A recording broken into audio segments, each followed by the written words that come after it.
Hello friends, Apple mango Telugu ఛానల్కి స్వాగతం. రేపటి నుంచి ఏపీలో 10th క్లాస్ ఎగ్జామ్స్ స్టార్ట్ అవుతున్నాయండి. కొన్ని విషయాలు నేను గ్యాదర్ చేశాను. ఆ విషయాలు మీతో కొంచెం షేర్ చేసుకోవడం వల్ల కనీసం ఒకళ్ళిద్దరికి ఉపయోగపడినా కూడా నాకు చాలా హ్యాపీగా ఉంటుంది.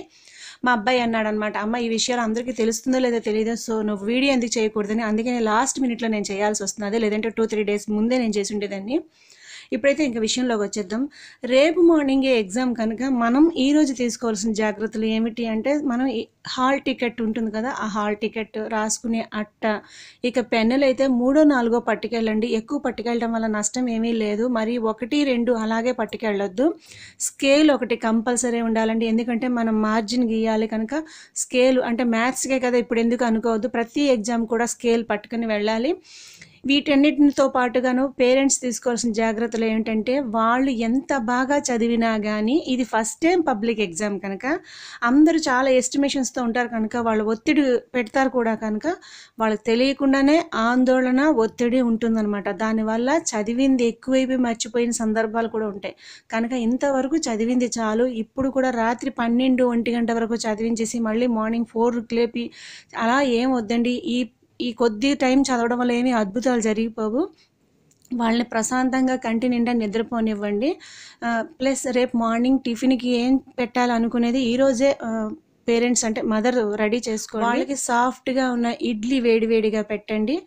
లైట్గా కారం తక్కువగా ఉన్న చట్నీతో పెట్టండి, లేదంటే దద్దోజనం, లేదంటే పెరుగన్నం, లేదంటే మజ్జిగన్నం అయినా పెట్టండి. కానీ వాళ్ళు ఎగ్జామ్కి వెళ్ళిన టెన్షన్లో వాళ్ళు ఏమి తినడానికి ఇష్టపడరు అనమాట. ఆ టెన్షన్ వల్ల వాళ్ళకి నోటికి తిండి సహించదు.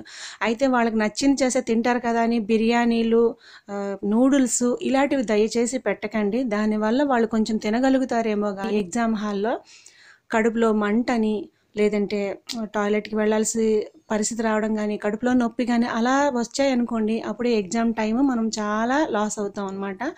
వాళ్ళు కొద్దిగా తిన్నా పర్లేదు కానీ సాఫ్ట్ ఫుడ్నే ఇవ్వండి. మనకి సెంటర్ ఎక్కడలో ఉంది, దగ్గరలో ఉంది, ఓకే పర్లేదు. దూరంగా ఉంటే కొంతమందికి దానికి మనం ఎంత టైంలోని వెళ్ళగలుగుతాము. ఒకవేళ బస్సులోనే వెళ్ళాల్సి వస్తే ఏ నెంబర్ బస్సు వెళ్తుంది, ఎంతకి మనం ఇంటి దగ్గర గుమ్మం దిగితే అక్కడ టెన్షన్ లేకుండా ప్రశాంతంగా ఒక అరగంట ముందున్నా పర్లేదండి, గంట ముందున్నా పర్లేదు. ఒక్కరోజు ముందు లేస్తే ఏమైంది, ఈ 10 రోజులే కదా ఏం కష్టపడినా కానీ. కనుక మన సెంటర్కి మనం ఎలా వెళ్ళగలుగుతాము అనే వాళ్ళు ముందే ఈరోజే ఎస్టిమేషన్ వేసుకోండి, లేదంటే ఒకసారి వెళ్ళి చూసి రండి. పల్లెటూరు నుంచి వచ్చిన వాళ్ళకి చాలా ఇబ్బంది అవుతుంది.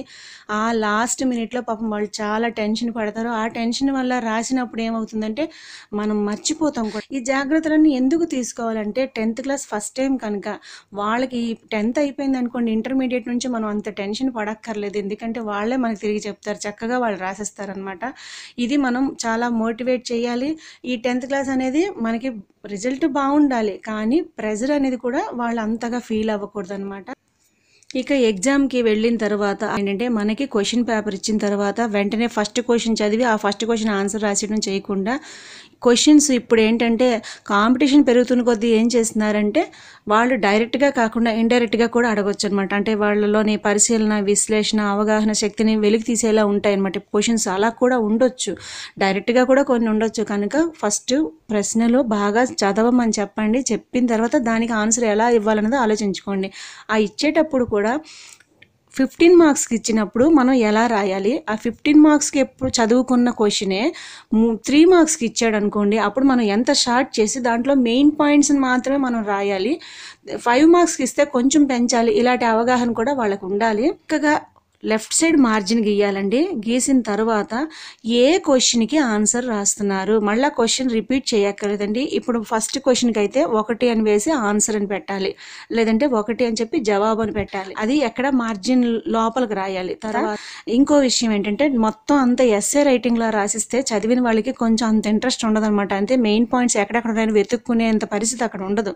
కనుక ఏం చేశారంటే, చక్కగా ప్రతి లైన్కి, ప్రతి ఒక్క సెంటెన్స్ చిన్న హైఫన్, కొంతమంది స్టార్ మార్క్ పెడతారు. స్టార్ మార్క్ పెట్టినప్పుడు కూడా మనకు ఆ స్టార్ పెట్టేలోగా టైం వేస్ట్ అవుతుంది. చిన్న బాణం గుర్తు పెట్టి లైన్ వైజ్గా అలాగ రాస్తే పాయింట్స్ వాళ్ళు చదవడానికి కూడా చాలా బాగుంటాయి. తర్వాత కొన్ని మెయిన్ డేట్స్, లేదంటే హిస్టారికల్ ప్లేసెస్ కానీ, కొన్ని కొంచెం ఇంపార్టెంట్గానే ఉన్నాయనుకోండి, చక్కగా ఇన్వర్టెడ్ కామర్స్ పెట్టడం, అండర్లైన్ చేయడం. అండర్లైన్ అంటే సెంటెన్స్ మొత్తం పెట్టకండి, జస్ట్ ఒక పదం అక్కడ ఇంపార్టెన్స్ తెలియపరిచే పదం ఉంటే దానికి అండర్లైన్ చేయడం. అలాంటి కొన్ని కొన్ని జాగ్రత్తలు తీసుకోండి. ఇక మనం మ్యాథ్స్ విషయంకి వచ్చామనుకోండి, వర్కింగ్ ప్రాబ్లంకి వర్కింగ్ కూడా రాయాలన్నమాట, దానికి కూడా మార్క్స్ పడతాయి, అది కూడా చూసుకోవాలి. ఇంకా ఏమైనా ట్రిగ్నోమెట్రీ ఉన్నాయనుకోండి, అలాంటివి గీసినప్పుడు చాలా నీట్గా పెన్సిల్తో గీయమని చెప్పండి. తర్వాత మనకి సైన్స్లో బొమ్మలు వేయాలనుకోండి, ఇరికించి చిన్న జాగాలు ఇరికించకండి. ఇక్కడ ఎవరు పొదుపు పాటించనక్కర్లే, మనకి ఎన్ని ఎడిషనల్స్ కావాలంటే అన్ని ఎడిషనల్స్ ఇస్తారు. నీట్గా ఆ డయాగ్రామ్ చక్కగా వేయండి, పార్ట్స్ని గుర్తించండి. ఇంకో మెయిన్ విషయం అండి, ఆల్రెడీ స్కూల్లో వాళ్ళందరూ హింట్స్ ఇస్తారు, ప్లస్ రేపు ఎగ్జామ్ హాల్లో కూడా చెప్తారు. వాళ్ళు మర్చిపోయి పేరు రాసేయకూడదు, హాల్ టికెట్ నెంబర్ మాత్రమే రాయాలి. హాల్ టికెట్ నెంబర్ ఎక్కడ ఉంటుందనేది ఈరోజు సాయంత్రమే పేరెంట్స్ చూపించండి. ఇది అంటే అంత తెలియకుండా ఎవరు ఉండరు, కానీ ఎవరికైనా తెలియకపోవచ్చని చెప్తున్నాను. హాల్ టికెట్ నెంబర్ కరెక్ట్గా రాయాలి, అది కూడా ఒకటి రాసి కొట్టడం చేయొద్దు, పర్ఫెక్ట్గా వాళ్ళు ఇచ్చిన ఆ గడుల్లో వాళ్ళ ప్లేస్లో కరెక్ట్గా రాయాలి. తర్వాత వాళ్ళు ఇచ్చిన బుక్లెట్ అయిపోయాక మనం ఎడిషనల్స్ తీసుకుంటాం కదండి, ఆ ఎడిషనల్స్ తీసుకున్నప్పుడు ముందు పేజీ వెనక పేజీ ఏది అని తెలియకుండా తీసుకున్న వెంటనే నెంబర్ నోట్ చేసేయండి. అంటే ఇప్పుడు బుక్లెట్ ఇచ్చిన తర్వాత దాని నుంచి కంటిన్యూషన్ నెంబర్ వేసుకోండి, పేజ్ నెంబర్ వేసుకుంటే లాస్ట్లో మనం ట్యాగ్ చేసినప్పుడు ఇబ్బంది పడక్కర్లేదు, హడావిడి పడక్కర్లేదు. ముందుది వెనకది ముందు అయితే మీరు రాసిందంతా మళ్ళీ వేస్ట్ అయిపోయి మార్కులు తగ్గిపోతాయి.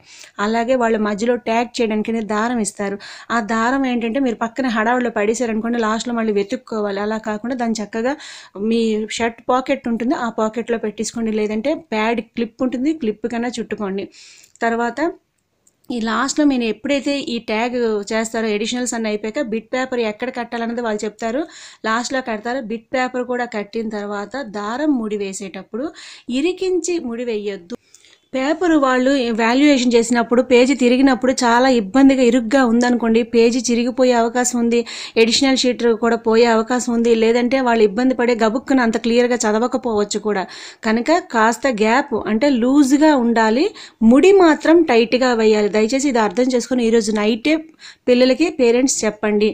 అంటే పేజీ నుంచి ఇంకో పేజీ మనం తిప్పినప్పుడు ఫ్రీగా మూవ్ అవ్వాలి, కానీ లాస్ట్లో మనం ముడి వేసినప్పుడు 3 or 4 ముళ్ళు స్ట్రాంగ్గా వేయాలి. అంటే కాగితాలు బయటికి పోకూడదు, కానీ లూజ్గా ఉండాలన్నమాట. తర్వాత బిట్ పేపర్లో కొట్టి వేయడాలు అలాంటివి చేయకండి. కానీ ఇవన్నీ చేసినప్పుడు టైంను కూడా దృష్టిలో పెట్టుకోండి. అంతా రాయడం అయిపోయింది అని అనుకోండి, అప్పుడు మాత్రం ట్యాగ్ చేసేసింది. లాస్ట్లో ఇంకా అయిపోయింది, ఇంకో పావు గంట ఉంది నా రాయడం అయిపోయింది అన్నప్పుడు ట్యాగ్ చేయండి. ఎందుకంటే మీరు ముడి కట్టేసిన తర్వాత మళ్ళీ మీకు ఏదో గుర్తొచ్చి మళ్ళీ ఎడిషనల్ తీసుకుంటే దానికి ముడి విప్పుకొని దానికి ఇది గుచ్చి ఇవి టైం వేస్ట్ అవుతాయి. ముడి కట్టేసిన తర్వాత మీకు ఇంకా టైం ఉందనుకోండి, బయటకు వచ్చేయకండి, లాస్ట్ మినిట్ వరకు ఆ టైంని సద్వినియోగపరచుకోండి. అదేవిధంగా ఎవరైనా అడిగారని బుర్ర ఎత్తడము, లేదంటే ఎవరినైనా అడుగుదామని మాట్లాడడం గట్రా చెయ్యొద్దని చెప్పండి. ఎందుకంటే స్క్వాడ్ తిరుగుతున్నప్పుడు వాళ్ళు అడిగారా, వాళ్ళు ఇంకోళ్ళకి హెల్ప్ చేస్తున్నారనేది ఎవరు అబ్జర్వ్ చేయరండి. మాట్లాడారు కదా అని చెప్పి వీళ్ళకి ఇబ్బందులు ఎదుర్కొనే పరిస్థితి రావచ్చు. చక్కగా వాళ్ళ ఎగ్జామ్ వాళ్ళు బుర్ర దించుకొని చక్కగా రాసుకొని వచ్చేయమని చెప్పండి. తర్వాత నేచర్ కాల్సి ఇంటి దగ్గరే తీర్చుకున్నారంటే ఆ 3 hours మీకు ఏ ఇబ్బంది రా, మధ్యలోనే మీరు యూరిన్ కని వెళ్ళారనుకోండి, అది కూడా టైం వేస్ట్ అవుతుంది. ఇంకా ఎండాకాలం దాహం వేస్తే అది తప్పదనుకోండి. మెయిన్ లాస్ట్లో ఒక 5 minutes ఒకదానికి కేటాయించుకోండి. మీరు హాల్ టికెట్ నెంబర్ రాశారా, ఆ నెంబర్ ఎదురుగుండా ఆన్సర్ రాశారా, తర్వాత ట్యాగ్ ముడి బాగా పడిందా, బిట్ పేపర్ అంతా కరెక్ట్గా నేను రాశానా, ఆన్సర్స్ కరెక్ట్గా చేశానా, భాగాలు గుర్తించడంలో ఏమైనా మిస్ అయ్యానా, ఇవన్నీ కూడా మీరు చూసుకోవాలి. ఒకవేళ ఒక పేపర్లో మనకు ఆన్సర్ తెలిసి కూడా మనం పెట్టలేక పొరపాటున చేసామని అనుకున్న, ఇంటికి వచ్చాక దాని గురించే మదన పడిపోకుండా ఒక 5-10 నిమిషాలు ఎవరైనా రివ్యూ చేసుకుంటారు ఎలా రాసామని. కానీ అదే కంటిన్యూషన్ అయ్యింది అనుకోండి, నెక్స్ట్ పేపర్ మీద ఆ ప్రభావం పడుతుంది. అది పునరావృతం కాకుండా జాగ్రత్త పడమని చెప్పండి. ఇన్ని మీరు జాగ్రత్తలు చెప్పినా కూడాను పిల్లలకి వెళ్తున్నప్పుడు ముందు రోజు కానీ వాళ్ళకి మోటివేషన్గా ఒక్కటి భుజం మీద చెయ్యేసి దగ్గర తీసుకుని ఒక్క మాట చెప్పండి. 100% వాళ్ళు కష్టపడినప్పుడు రిజల్ట్ ఎలా వచ్చినా కూడా, మ్యాక్సిమం కష్టపడినప్పుడు రిజల్ట్ బాగానే వస్తుంది. కానీ ఆ టైంలో వాళ్ళ ప్రెజర్ వల్ల కానీ, లేదంటే వాళ్ళకి ఒంట్లో బాగాలేక కానీ ఏదైనా తేడా వచ్చి మీరు అనుకున్న టార్గెట్ వాళ్ళు చేయలేకపోయినా కూడా పర్లేదు నాన్న ధైర్యాన్ని ఇవ్వాలండి. ఎందుకంటే మనకి ఎగ్జామ్స్ కన్నా మన పిల్లలే మనకి ముఖ్యం. వాళ్ళు అయ్యో మనం మనం ఇచ్చిన మాట నిలబెట్టుకోలేకపోయామే అని ఎటువంటి అఘాయిత్యానికి పాల్పడకూడదు అనే చూసుకోవాలి.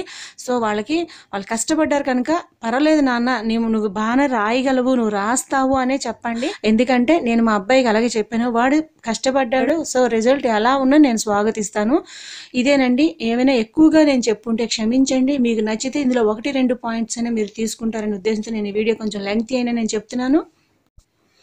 ఓకే అండి. రేపు 10th క్లాస్ ఎగ్జామ్ రాస్తున్న మా అబ్బాయితో పాటు ఎవరెవరు రాస్తున్నారో అందరికీ కూడా ఆల్ ది బెస్ట్ అండి. బాయ్.